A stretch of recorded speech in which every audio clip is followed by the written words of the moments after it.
Okay கண்ணா, அடுத்து பார்க்கலாம்.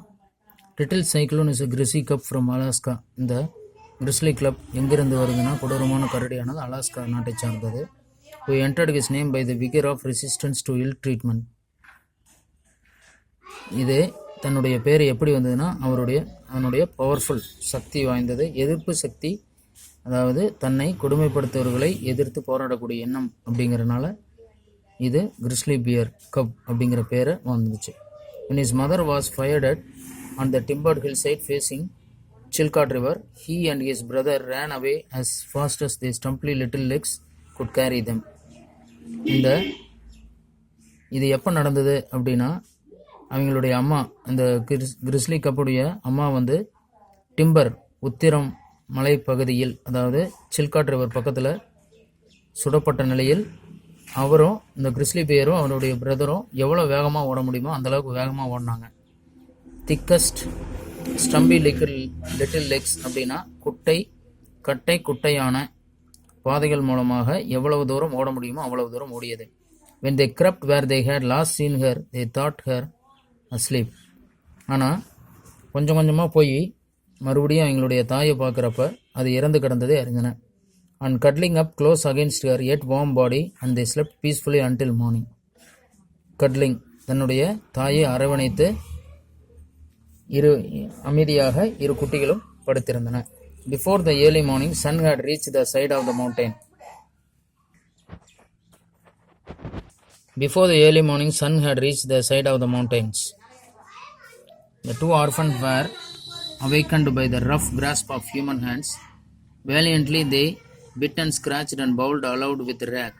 One of them made a fight so fierce and terrible that his nervous captor let him go, and then one of still on the Chilkat. அதாவது என்ன சொல்கிறாங்கன்னா, வெடியறதுக்கு முன்னாடி சூரிய உதயமானதான பிறகு அந்த மவுண்டெயின்ஸுக்கு வர்றதுக்கு முன்னாடி, சூரிய ஒளி வர்றதுக்கு முன்னாடி அந்த 2 ஆர்ஃபன்ஸ், அதாவது 2 குட்டிகளும் விழிப்பு ஏற்படுத்தியது. By the rough grasp of human hands அப்படின்னா மனிதர்கள் அவர்களை பிடித்து வச்சிருந்து அந்த கையுடைய அரவணைப்பில் அவங்க இருந்தாங்க. வேலியன்ட்லி அப்படின்னா துணிவுடன். தி பிட் அண்ட் ஸ்க்ராட்ச்டு, பிட்னா பைட்டு, ஸ்க்ராட்ச்டுனா கீறுதல், தன்னுடைய கைகளால் கீறின.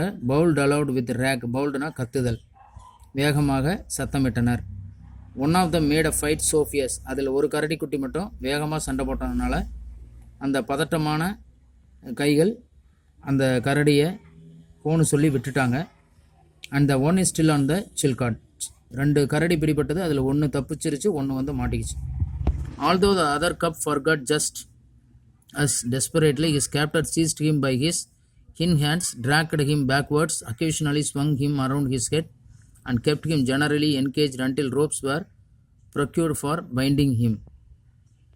இன்னொரு கப்பை என்ன பண்ணாங்கன்னா, டெஸ்பிரேட்லாம் தீவிரமாக இஸ் கேப்டர் சீஸ்ட் பறிமுதல் செய்து, இந்த hind legs, grabbed him backwards, dragged him பின்னாடி இழுத்து, எப்போதாவது ஸ்விங் அப்படின்னா ஸ்வங்கு மேலே தூக்கி போட்டு, தலைக்கு மேலே 2 கால்களையும் கைகளையும் பிடித்து கொண்டு அதை கட்டுற வரைக்கும், கால்களை கட்டுற வரைக்கும் அப்படி பிடிச்சிருப்பாங்க. when finally established with the collar, chain and post and rear of the saloon in Porcupine City, 2-legged animals less intelligent than himself frequently and violently prodded the little Chrissy with a long pole to see him fight. Barely in time to save him from insanity, little Cyclone was rescued by the friendly hands of Zoological Society field agent, placed in a comfortable box, freed from all annoyance and shipped to New York. இது என்ன நடந்தது அப்படின்னா, ஒரு கரடி தப்பிச்சு ஓடிய நிலையில் இன்னொரு கரடியை கட்டி போட்டு அது எப்படி சண்டை போடுது அப்படிங்கிறத பார்க்குறாங்க. அதில் ஒரு கரடி என்ன பண்ணிட்டாங்கன்னா, ஜுவாலஜிக்கல் சொசைட்டியில் இருக்கக்கூடிய ஃபீல்டு ஏஜென்ட்டு அதை ரெஸ்கியூ பண்ணி அதை கம்ஃபர்டபுளான ஒரு பாக்ஸில் அடைச்சி அதை கொண்டு போய் காட்டில் கொண்டு போய் விட்டுறாங்க. ஒன்றை அண்ட் ஷிப் டு நியூயார்க்குக்கு அனுப்பி வைக்கிறாங்க. He was at the time as droll and ruggishly looking at grizzly gear as very ever stepped.